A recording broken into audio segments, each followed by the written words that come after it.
We're so excited to have you here. This series was born in the COVID world to try and provide real practical advice as well as inspiration during a challenging time. We talk about everything related to being a human and how we try to navigate this thing called life. I am so thrilled to welcome Vienna Pharaon today to the NUSHU Thought Leader Series. She is a licensed marriage and family therapist. She is the human being behind the phenomenal Instagram account Mindful MFT, where she offers so much wisdom to a broad audience with so much heart. Um, you know, I could read off Vienna's accolades and where she went to school, but truly, Vienna has a very special way of going about her work. I've experienced it in person, and I think the Instagram account and the courses she does, that really comes across. So she brings a real energy of love and humility to her work. I'm so excited to talk to her today about relationships. Um, so welcome, Vienna. Thank you so much for being here today with us. Thank you, Vanessa. That was a sweet intro. Yeah, I'm happy to be here, and nice to see the 120 something people in here. I know we can't see your faces, but welcome and hello, and so excited to hopefully be in some type of conversation with all of you. Yeah, so I've got a number of questions, and I really focus on making sure that we use this hour really productively. But for many of you who are new today, I wanted to provide a brief introduction to me. I'm Vanessa Cornell, the founder of NUSHU. I'm a mom of five, a classic recovering perfectionist and overachiever. And I had a moment in my life where my inner voice screamed so loud that it threatened to break my life apart. And it broke me wide open. And I went through a journey of discovering who I was and stumbled upon this modality of group, which is age old, but underutilized, in my opinion. And so, what NUSHU really does is try to spread this modality of group. I joke that it's like the AA for loneliness. And it's a place where this hierarchy of healing is flattened. The guru paradigm is really questioned, and everyone can sit both in the seat of the teacher and the student, the healer and the healed simultaneously. So if you're interested, I think we've listed the Instagram account and our website. Check us out. We're also offering NUSHU group facilitator training where you can learn to hold this kind of space for people. It's really powerful, and I'm very passionate about it. So welcome everyone again. And I wanted to start with a question that I am really interested in, because I sit with hundreds of people in group, and the same themes keep coming up again and again and again. And so in your work, Vienna, what are the themes that come up the most? What is the most common thread that is present with all of the couples that you work with respect to the struggles of relationships? And maybe if there's something specific to now, to this time, that would be great to hear. But what is the sort of underlying theme, the underlying thread that you see again and again and again? Certainly, COVID has amplified things.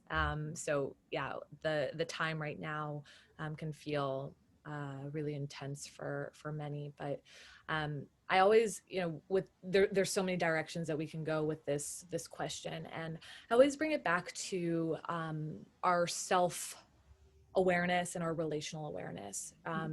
So most people will present and they'll say, we have issues with communication. That's probably something that is present in any relationship, and I hear it all the time. But when we actually zoom in on that further, right, there's a breakdown in actually understanding the self and understanding the other, and then understanding the system. So I'm a systems theorist, if you will, right? I'm a systems therapist. I work with, even when I work with individuals, I'm still working with them within the context of the systems that they have been a part of and the systems that they're a part of now. And we tend to lack awareness around our programming, our conditioning, the blueprints, our operating system. And for me, I take I look through the lens of our family systems. For me, it's wildly important to understand where we came from. Obviously, there's plenty of things um, that we experience along the way that can happen outside of our family systems, but I really love to spend time in understanding our origin stories. And I think many of us do know the story, right? We can retell, we can recount, we can explain who a parent was, or who the adult was in the system, or who the sibling was, but we don't necessarily take the time to actually experience and feel and consider how those things have come along with us. And so when you ask that question, right, we can talk about communication, we can talk about conflict, we can talk about intimacy, we can talk about finances, we can talk about the in-laws, right? All of these things that can absolutely show up and are common. But what I find in every single one of those areas is that we have to always tune back into the self, the other, and the systems that we were a part of growing up. So yeah, that's my work. That's where I go. And that's where I find so many of our blocks, is that we are not usually aware of what's driving why we do what we do, why we choose what we choose, and who we choose, why we react the way that we react, why we disconnect or crave for connection in the way that we do. So I'll pause there because it's a mouthful, but hopefully that makes sense to everyone who's listening. Yeah, no, that's so beautiful. And I think that doing your own work first before you start examining a relationship to understand how you're showing up is so important. And I think I've been really fascinated lately by the idea of um, reparenting, or understanding at least why we have the beliefs that we have, and feeling like maybe they're not so fixed. Mm. Maybe our personality, maybe we have a disposition, but our personality might be informed by an experience that we've had. And as an adult, we get to choose.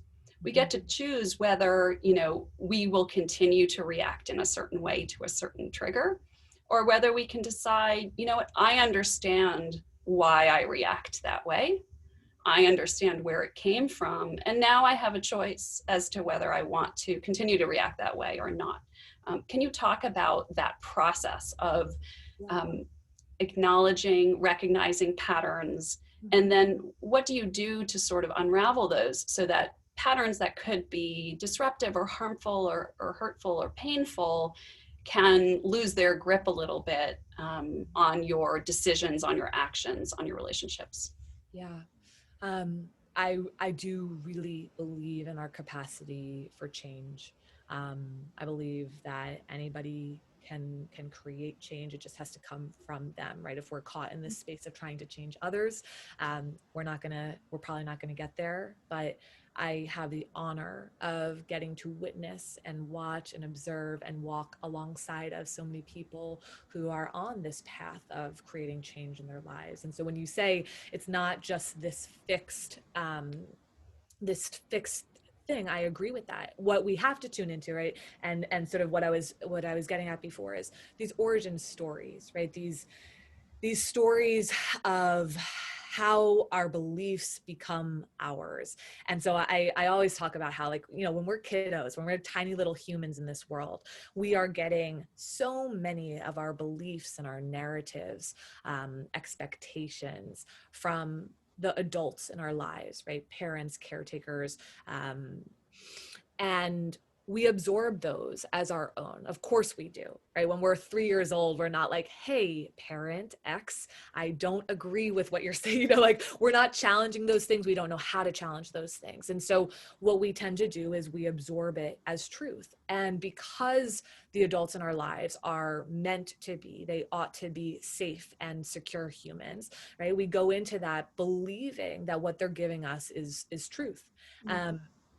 Our job as adults, and I think you were saying this so well, Vanessa, is that we have to begin to examine those things, right? I always say, like, not everything that was given to us is ours to keep, right? Not everything that was given to us is ours to keep.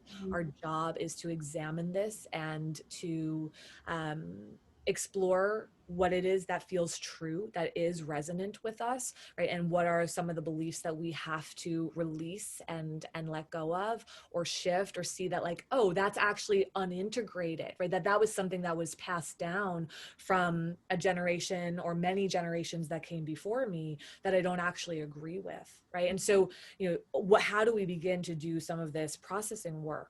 For me, I think there's so many different pillars of life, and there's so many different areas that we can examine, from our beliefs around gender, our beliefs around sex, our beliefs around intimacy, conflict, communication, vulnerability, education, money, etc. Right? Like that list can go on and on and on. And so as adults, we tune into to say like, what are the messages I received around this? And some of those messages are going to be explicit, right? And some of them are going to be implicit, right? So some of them might have been really clearly spoken to you as a child. Here's the expectation of you. Here's what a girl does. Here's how a girl behaves. If you don't make X amount of dollars, then you are a failure. If you have sex before you're married, here's what that means, right? So many things might be explicitly stated, and other things, yeah, they're implied in what it is that we observe, right? I talk about like, we are part of these systems and there's expectations of us, but there's also things that we witness, things that we observe, things that we pick up on that may not have actually been spoken to us, but that have been imprinted upon us, right? And so as adults, and anybody who's watching now, right, I would encourage you to examine some of your beliefs and see, have they shifted at all? Does something not actually feel in alignment for you? What has changed for you? What do you actually believe, right? What can you claim for yourself? Where do you have agency in your own life? Because a lot of times we're still living within a framework of expectations of parents or caretakers or the adults in the system, and even as adults ourselves, right? And we're not even conscious to that, right? We're not even awake to that. And so to live in our own authenticity, right, requires us to be in the driver's seat of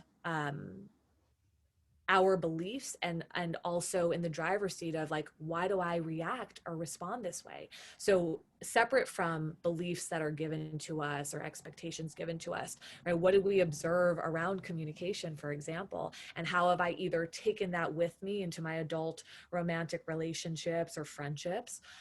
Or how have I opposed that, right? We tend to take either a path of repetition or a path of opposition from our family systems, from our experiences, meaning we either repeat what it is that we saw and was expected of us, or we tend to oppose it, right? I'm never going to do that again, or I couldn't stand what conflict looked like in my family system, and so I do it the total opposite way. Maybe it was loud and wild and aggressive, and now maybe you just don't even engage in conflict at all, right? That's an example of a path of opposition.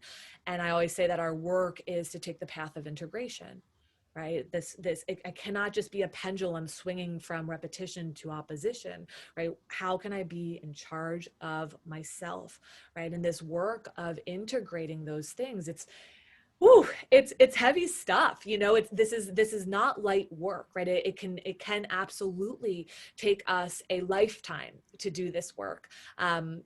But to live in integrity, right? To make sure that the outside matches the inside, right? That the inside matches the outside, right? To be in the driver's seat of our own lives, to create shifts and changes that move us from unhealthy cycles or dysfunctional cycles or toxic cycles, right? Into a space that actually allows for the system to operate and run in a functional and healthy way, right? I'm sure everybody on this call wants that, right? We want to live in something that feels good, that is healthy for us, that is connective for us. And yet we find ourselves in these loops and in these patterns over and over and over again, because we might not be examining ourselves or understanding why it is that we're actually caught up in this loop or in this sequence in the first place. Yeah, it's so powerful, Vienna. And it strikes me that one of the things that I've heard people say is, well, I need to go work on myself and then I can go be in relationship. Mm. And I think that's true to a certain extent. But as you said, this is a lifelong endeavor. And one of my favorite quotes, and I'm not going to quote it perfectly, is if you think you're enlightened, go spend a week with your family. Yeah. So Ram in Dass. some ways, yeah, Ram Dass. Yeah. And in some ways, it's the people closest to us that are the most challenging, that trigger us the most.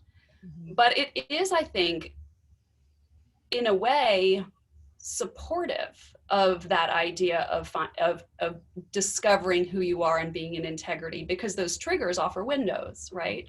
And so there's a real, in order to know yourself and be in integrity, you have to allow yourself to be in those relationships, be triggered, understand your patterns, see what's happening. And I think it's a level of awareness rather than a let me go become enlightened before I feel that I can be in relationship with Yeah. others. Yeah. There's, there, I'll say, to a certain extent, right? Like, and I want to always asterisk, right? Like if we're in dynamics that are re-traumatizing for us or hold trauma, right? Then maybe we don't go back into that space. But getting back to where you started, there is, you're right. We get a lot of quotes around you have to work on yourself and you have to be complete on your own, and right, all of these things need to happen before you can go out into the world and partner with someone else, or you have to love yourself before someone else can love you. And right, like I would say it's probably good not to hate yourself, but I don't know that we have to be in this space of like, I fully love every part of myself so that I can now allow another. I believe that there's an incredible amount of healing that we can absolutely do individually, but that relationally, right, is where there are these profound moments and transformational experiences that require someone else in that system. I'm sure there are plenty of people who have said this before, but this idea that, if it's relationships that wound, right, it requires relationships to help heal. Right? We're not in a one person model, right? And that's not, I just don't believe in that. Probably because I am a systems therapist, right? But like, we're not this one person model walking around this world trying to figure it all out on ourselves, right? We can certainly go on these individual journeys and do deep dives, and there's beauty to that, but there's a in my opinion, right, there's a necessity to having other individuals in this system, right, in this model, in order to continue this work. And I can tell you just from personal experience, I when I met my husband,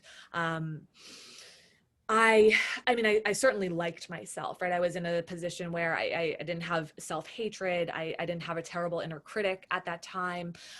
But there are certainly parts of myself that when those parts would show up, when they would come forward in conflict, for example, I really didn't like that part. And the way that she would behave, right, and the way in which I would show up in that space felt really gross to me, right? It was I talk about this openly, where it's like, oh, like so much shame, so much disgust, seeing this part of myself come forward, and really feeling like that part meant that I wasn't lovable. It was so gross, right, that it was just like, why would anybody actually choose you or love you when you're behaving this way, right, when this part of you is acting out, when this part of you is coming forward. And I remember a distinct moment in the relationship where he held such beautiful space, right, and all I felt from him was love, even when this part of me was coming out and needing to be right and proving my point and doubling down and tripling down. I do that well.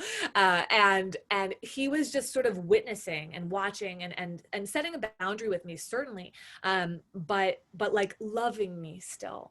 And it was this really profound moment in my life where I was like, wow, this is exactly what I'm talking about, right? Where it's like, you are loving a part of me that feels like it's unlovable.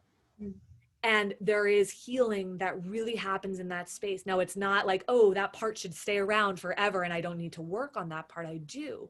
But there was something so beautiful about experiencing that moment to be like, oh, I didn't need to be this perfectly healed human who had it all together all of the time, who never did things that were unhealthy or dysfunctional in a system, right? That like through this other human being, right, was this new belief that I can be flawed, right, that I can do things that felt shameful for me, right? And still be loved by another human being. So I use that example because I think it speaks really well to what you're describing here, that yes, we can do work on ourselves. We ought to, certainly, but that it shouldn't be there shouldn't be this narrative that we have to do it all on our own before we are allowed to access love, Right. right? Before we're allowed to go out there and actually receive from another person.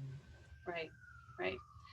I want to come back to conflict, Yeah. but I wanted to ask you about what I see a lot, which is um, there's nothing, let's say I'm in relationship with someone and there's nothing really wrong. Mm-hmm. There's no abuse. There's no major conflict, but we just feel like we're ships passing in the night. Mm-hmm. We feel disconnected. And there's just this feeling of, I'm not quite getting what I want. I feel disconnected, but I don't know how to create that connection. What would you say to someone in that position to take what isn't major conflict, but just feels a little bit sort of distance?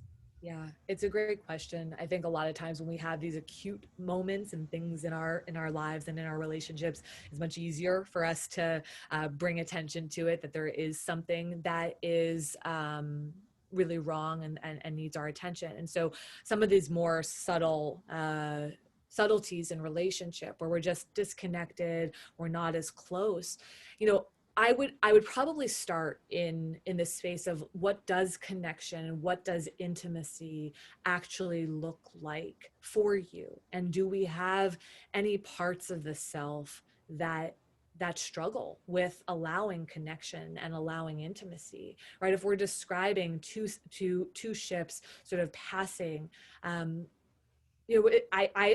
vision, two humans who are sort of doing their own thing, who maybe they're working, maybe there's children, and they have their roles and they manage the things that they manage and they have their own individual lives, and these are the things that are happening, but that there aren't these openings, there aren't these spaces where the relationship is actually getting nurtured, right? That the relationship is actually creating space for intimacy to happen. And when I say intimacy, I'm talking about going innermost with self, right? And going innermost with other, right? This like innermost process of what's happening in my inner world, right? What's happening in your inner world.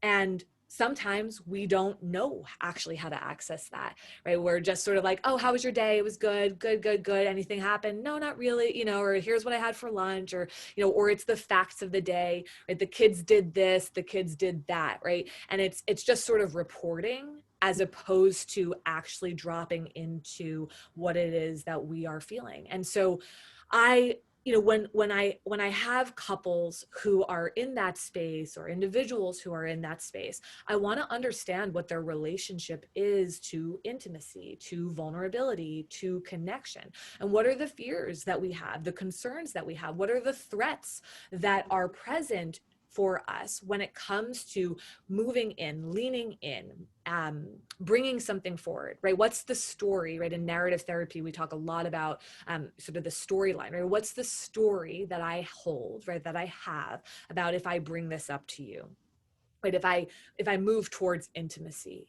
right?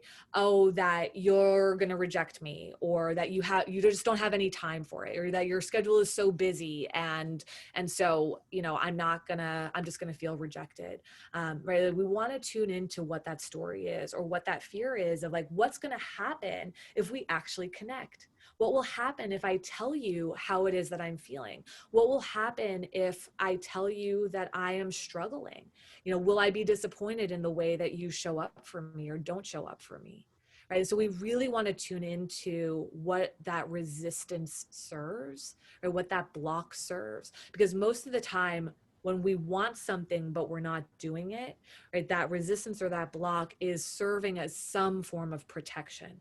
Right. I'm protecting myself from some story that I have. And maybe that story is made up. Maybe that story is based off of experiences that you've actually had with your partner.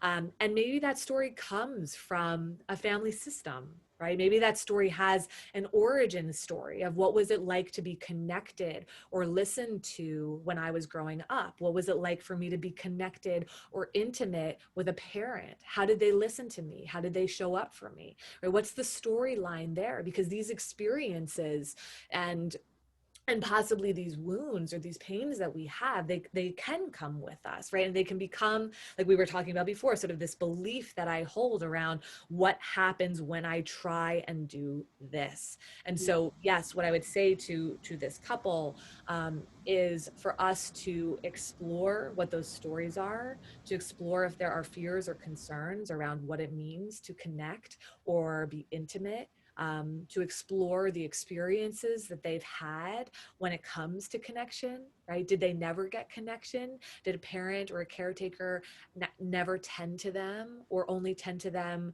uh, at certain times when it was perfect for them?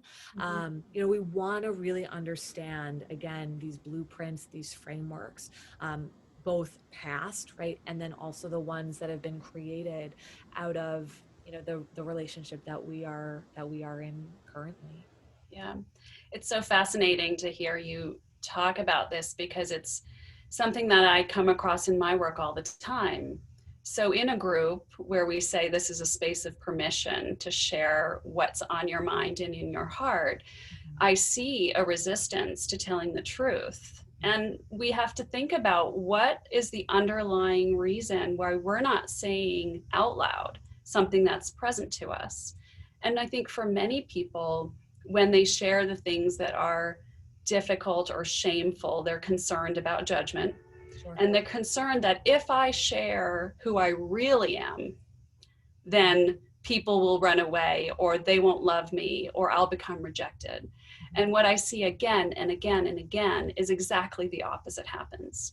That when people are willing to show themselves, to share themselves, they have much deeper connection to other human beings.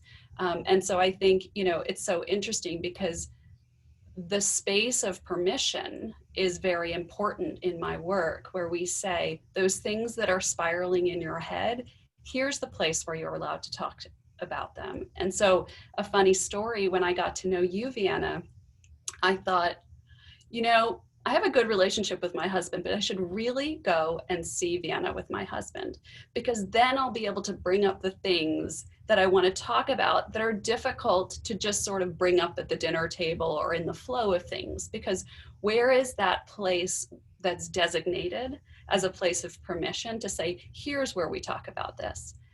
And then I said, silly me, I can create those spaces for myself and my husband. And so we do something where, I ask him 3 questions, he asks me 3 questions. So those spaces, those containers can be created, but sometimes they have to be created consciously, right? Because it's difficult to go from how was your day to I have this burning thing that I need to share. That might be difficult, and we need a little space, and we need to make sure the kids don't come in, and you need to actually listen and focus on me, because I'm not talking about my day. This is something where I really need you to be present for me.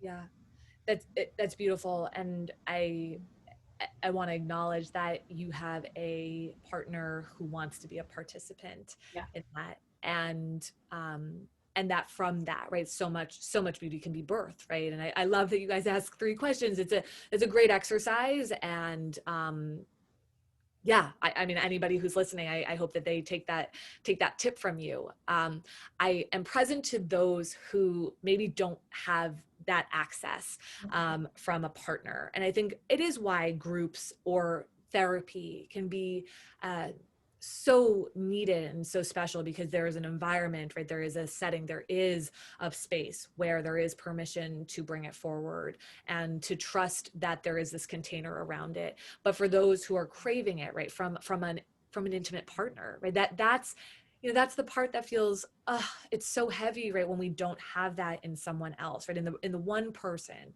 right, that we crave it from. Yes, I can get it from a dear friend. I can get it from, my gosh, strangers, right? Entering into a group dynamic, right?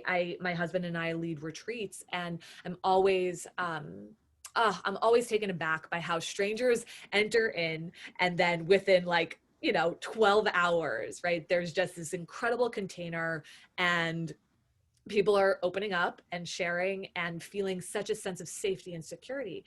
And right, like, what do we do when I still want this with my partner and that person is not available to it or shut down to it, or won't participate in it? And I think that that space is one of the most frustrating spaces to be. I get a lot of questions like, how do I get my partner to do X, right? And we talked a little bit, like, I can't change someone else, right? I can invite them into a space. We can explore in therapy maybe what those blocks are. And I think that's why a lot of times people will come into therapy is like, I am not here to change you, and here's the experience that I'm having in the relationship, and this is not working for me, right? Yeah. Or this is not working for us, right? We can't just stay far apart, right? We can't stay distanced here and feel like we're going to grow together and continue to enjoy and have a pleasurable relationship together. And so we really want to tune in, again, for anybody who's watching right now, if you are in that situation, if that's your scenario,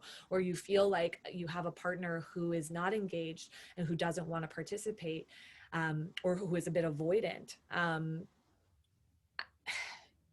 you're probably going to have a hard time pulling them in.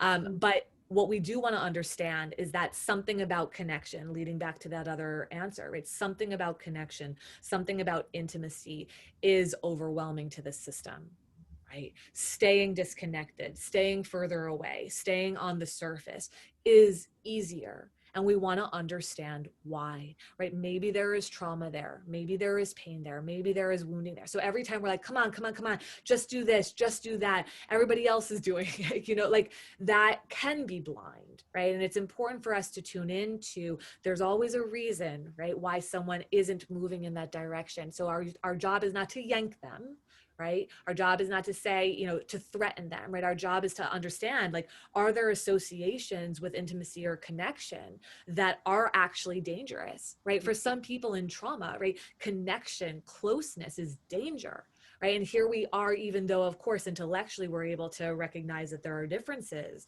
between somebody who was maybe harmful or abusive before versus a partner who's just asking for connection. Yes, we get that up here, but might the body, right? Might the system be experiencing that differently?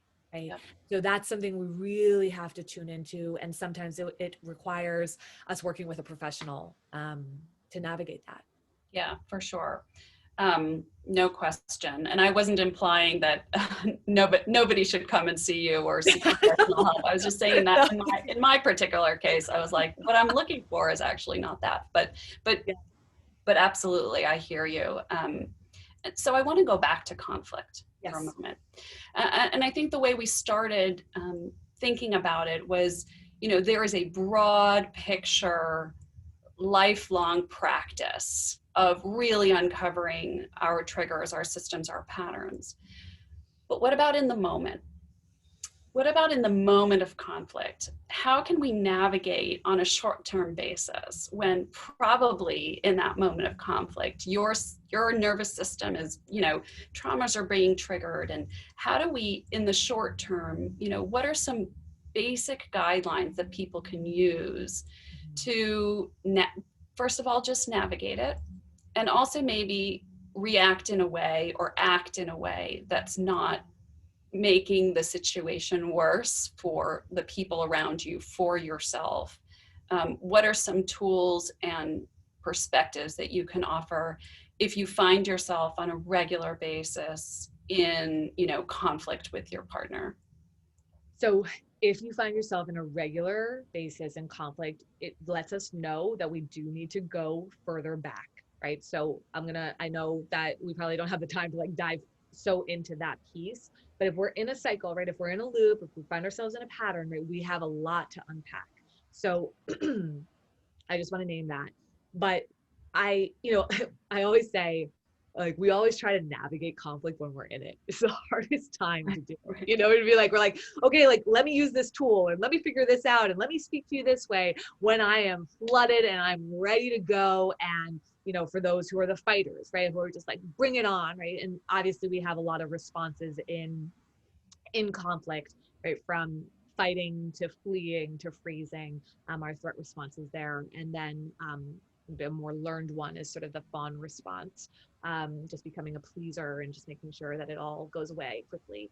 Um, so I always tell people that we should have some type of framework around conflict, but to talk about it and to create it outside of conflict, right? So when you're good, when you're feeling fine, when you are connected, when things are in a good place, right? We want to sit down and we want to talk about, right, what are our rules? You know, what are yeah, like what are the rules of engagement essentially, right, when it comes to conflict? And yeah, we know that sometimes in those moments they go straight out the window, right? So obviously there's times where we just hit 100 and it's over. But ideally, right, can we have rules of how we want to engage with each other and what this is going to look like, if and when something presents?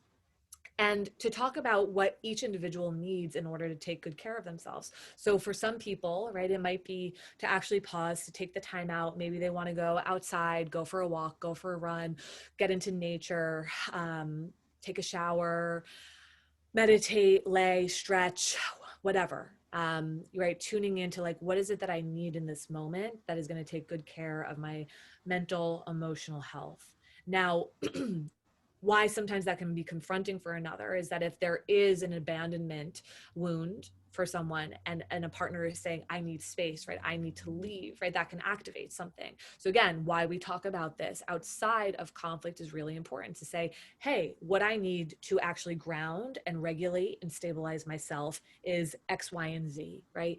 And so I can maybe predict that if I were to go and do that, that might feel like I'm leaving you. I want you to know I'm not leaving you, I'm coming back, right? So when we take this pause, when we take this time out, as an adult time out, where we do need to come back, right? We do need to create some type of safety and security, ideally, for the system, if we have access to it. Again, I know sometimes we're in conflict and we don't have access to creating that.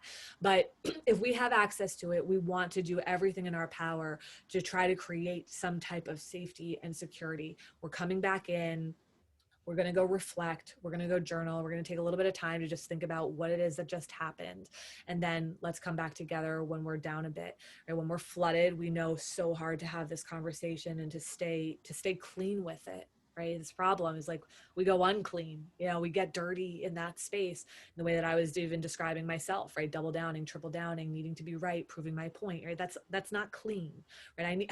I needed a time out that I didn't take at that time, right? So I do like the concept of creating the rules and regulations of what conflict looks like. What is off limits? Can we also take time outside of conflict to explore the origins of conflict, right? How did our families fight? What did it look like? What am I afraid of having happen in this space? Maybe we grew up in a family system where everybody just brushed it under the rug and we never talked about it, right? So I need us to talk about it, right? Like, so we have to voice and name what it is that we crave and desire in order to feel safe and in order to feel like we've moved through something. Maybe we grew up in a family system where it was screaming, right, and there was aggression, or there was passive aggressiveness, or there was abuse, right? And so when you get loud, right, what my system codes is danger, and so I need to flee or get far away from you. And so it's really important for us to be able to talk about some of these things outside of conflict. Might we have a safe word, right, where it's like the pause, right? Yep. Not, and when I say safe, I don't mean because there's something dangerous necessarily that's happening, right? But might there just be something that just says, hey, I've hit the threshold, right? I've hit the limit, this is it, we have to stop, we're not going anywhere good right now. um yeah, I'll pause there. Okay. Yeah. Super helpful. Super helpful. I think I've learned this with my kids, that we don't talk about the tantrum during the tantrum. We need to give a lot of space before we can talk about it, and then it can be productive. I'll say one more thing, because I really love the use of our senses, right? So for me, sound and scent are really powerful.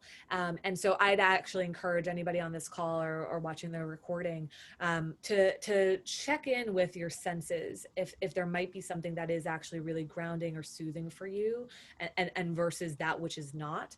So maybe putting a diffuser on, or listening to Classical music, for example, right? Like, how does that shift your nervous system? Right? Mm. How do those things, might you want to put something like a fabric on your body that actually feels soothing for you? So right, so you can play with that a little bit. Again, I know it's a maybe a funny thing to think about, right, when we're in conflict, but again, we're having to move the system right into safety. So to play with what are the things that do make me feel safe and grounded. So I do like using the senses of it. Yeah, not to bring it back to my kids, but I always tell my boys to get in the shower. Yeah. Take a hot shower. Just Rinse that off, rinse right? all that off. Rinse it So off. I wanted to ask about how you help people navigate. You're helping people navigate how to be in relationship, Mm.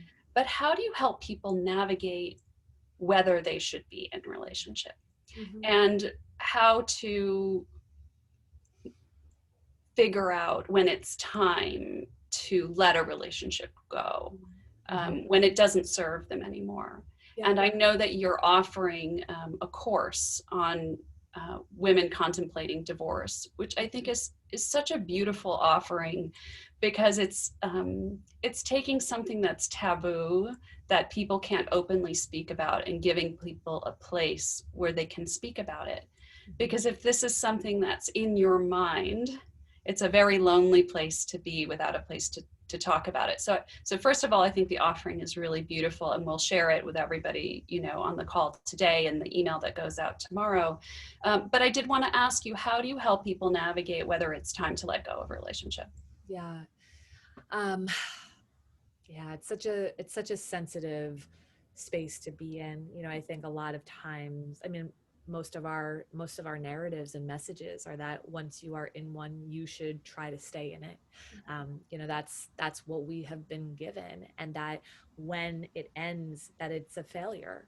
Listen, whether this is a marriage or a partnership or you're dating someone, right, is like the whole point, right? The messaging that we've been like hit with forever is that it starts and you better make sure that it doesn't end, right? Because that's heartbreak and failure, etc. And so we're up against a lot, right? When we're feeling into, might this dynamic be something that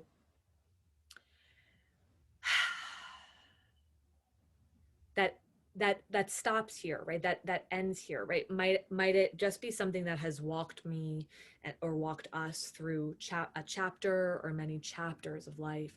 I am not a marriage therapist who believes that every relationship needs to stay together, and I know that that might be confronting for some people, right? To hear that there are absolutely times where relationships ought to end, and that's not always just in cases of abuse or things that maybe or like infidelities, for example. Like, I think our society has a couple of things that we're like, okay, fine, where there isn't a judgment, right? Where it's like, okay, it's okay for you to leave this person, or it is okay for you to end this relationship. And we are having to stretch that a little bit.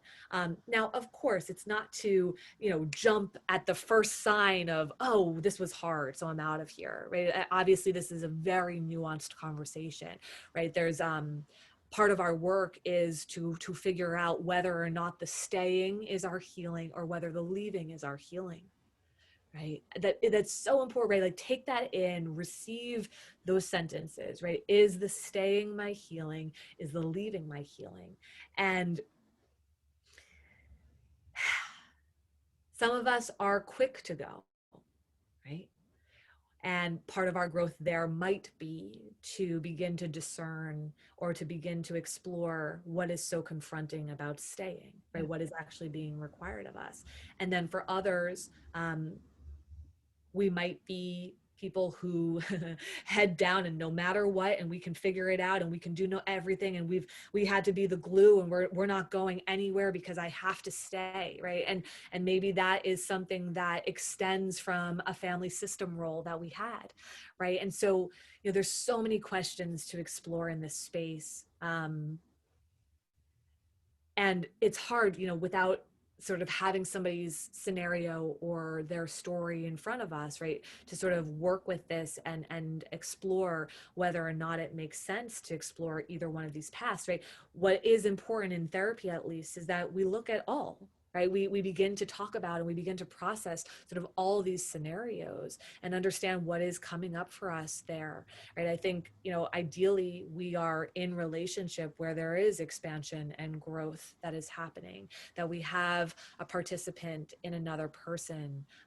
Again, that does not mean that in the struggles or we don't have a bad year or even sometimes bad years, right? Where we feel disconnected and then, oh, we should go because there's something better. You know what I mean? I think a lot of times we're sort of in this paradox of choice and, well, I can just find something that meets me better, right? And so we're having to unpack so many of each person's individual beliefs and motivations, and then what lives inside of them and where they normally go. So I wish that I could answer this like more specifically for you, Vanessa, but I it's very hard to, just because there's so much sensitivity here, and I want to be really careful that I'm not just saying, do these three things to explore that, because each person is so unique and there's such a personal story and experience that lives inside of them that needs just such tenderness and nuance in the exploration of it.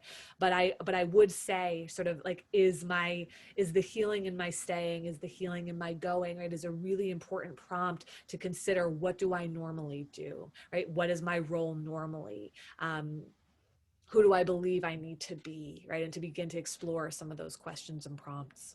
Yeah. I love your answer, Vienna, because it's almost the same as all of your answers, right? Which is, in all of these situations, we need to take the time and honor where it all comes from, who we are, what we need. And that's not a surface conversation. And it never can be, with respect to ourselves, with respect to in relationship with others. And I think what I'm really going to take with me is that I've done so much of my own personal exploration. But then when you're in partnership with someone else, you need to sort of also be capable of shining the light on their experience, their process, their exploration. It's very easy, I think, when you become involved in your own self inquiry, to become a little over involved in your self inquiry. Or I'll only speak for myself, not for anyone else. But I'm realizing, literally as we're speaking, that there is a certain level of, I'm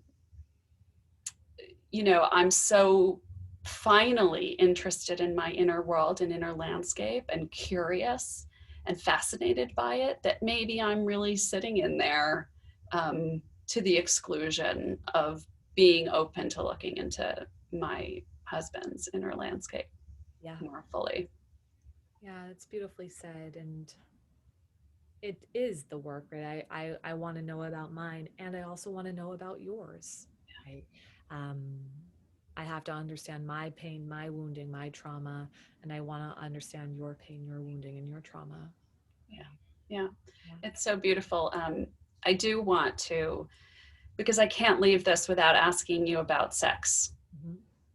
because it's, sexual intimacy is such an important part of relationships. And I think, again, something that isn't spoken about openly that much, a taboo topic. And so people, I think, have questions, or they have issues with it, or it doesn't work, and yet they feel that there's nowhere to go, or nothing to do, or no resources to be able to manage what might be something that's difficult for them to navigate, understand, and navigate with their partner, or even bring up with their partner.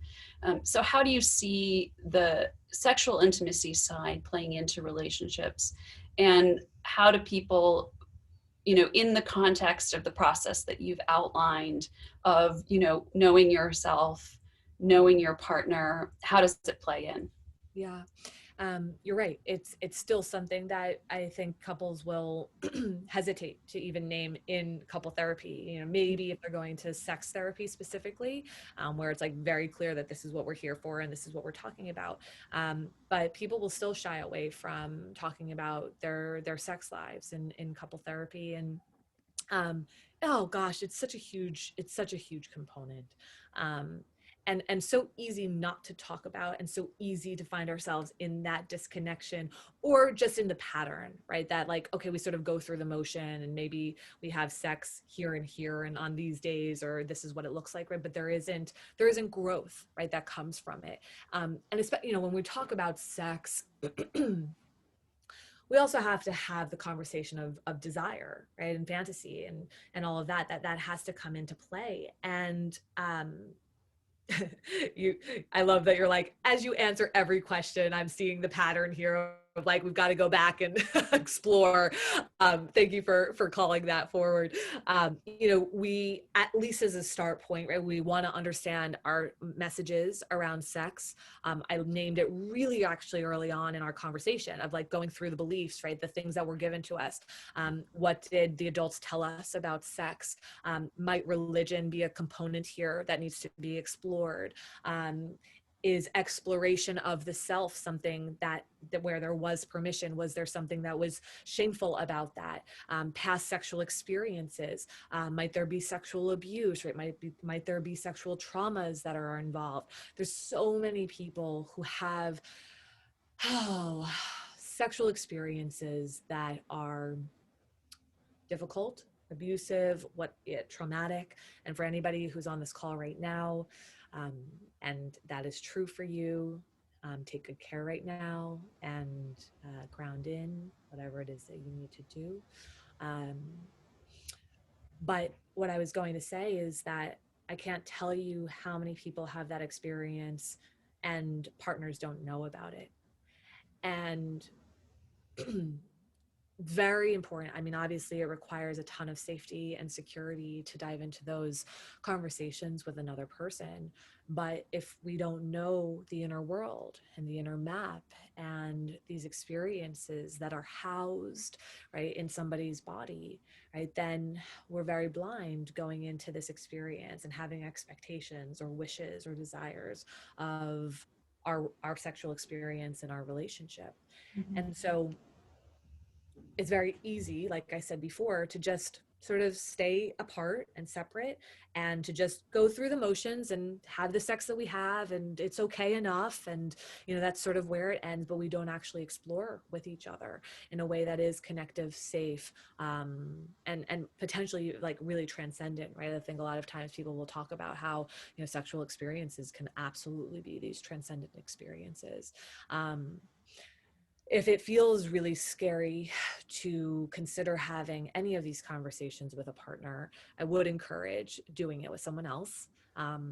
I would encourage bringing in, maybe it's a sex therapist that you work with, or if you're not ready to do that with a partner, right, even just going to a therapist to talk about your own experiences, and to begin to be with that differently and unpack that differently, because it is a huge area, of course, of intimate romantic relationship.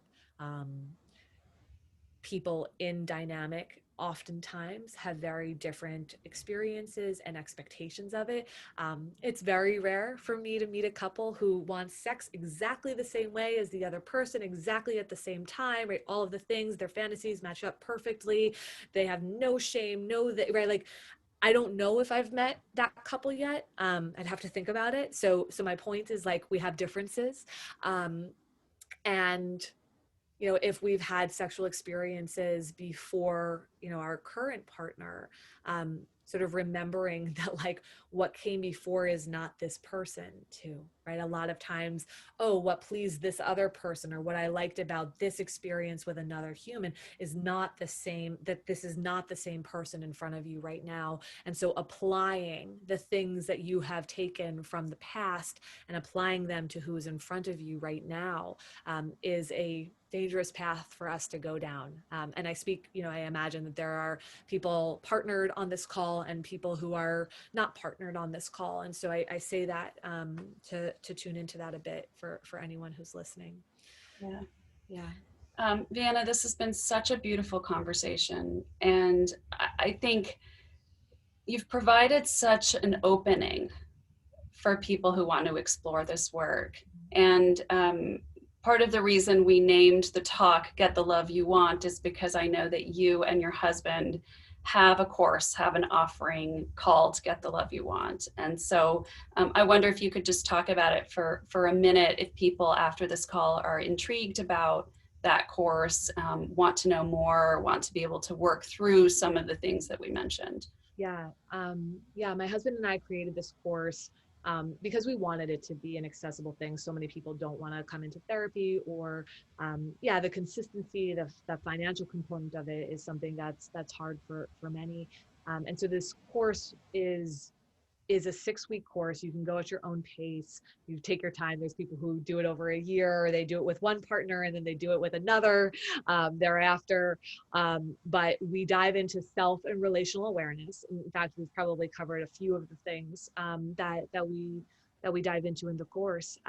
But we talk about self and relational awareness. So diving into family systems and understanding many of the origin stories that we talked about here today. And then we also talk about conflict, navigating conflict and moving it from conflict into connection. Boundaries, right? Another hot topic that we didn't Yeah. really touch on too much today. And then also sex and intimacy. So, there's 12 modules in that course. It's videos from us, emails, journal prompts, worksheets, etc. It's a beautiful course. I actually am very proud of the course.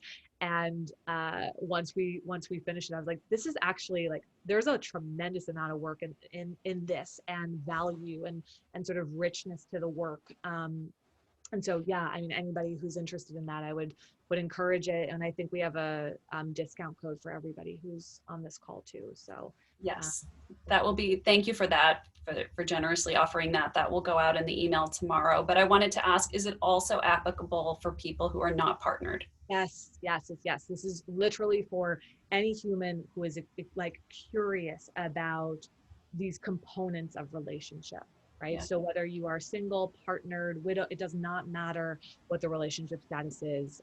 You will receive the same benefit. wonderful. Chris offers, yeah.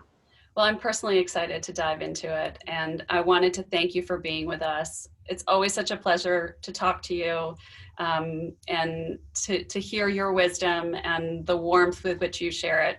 Thank you, Vienna, so much for being with all of us today. Thank you for everyone who's joined us today, for tuning in. And the next talk we have is with B. Dixon, who is the founder of the Honeypot Company, and we are going to be talking about conscious capitalism. How to make a business thrive while also staying true to your heart. So please join us for that and tune in. But for today, thank you, Vienna, for being with us. Thanks to all of you. Hope you have a beautiful day. Thank you for having me. Bye, everyone. Bye.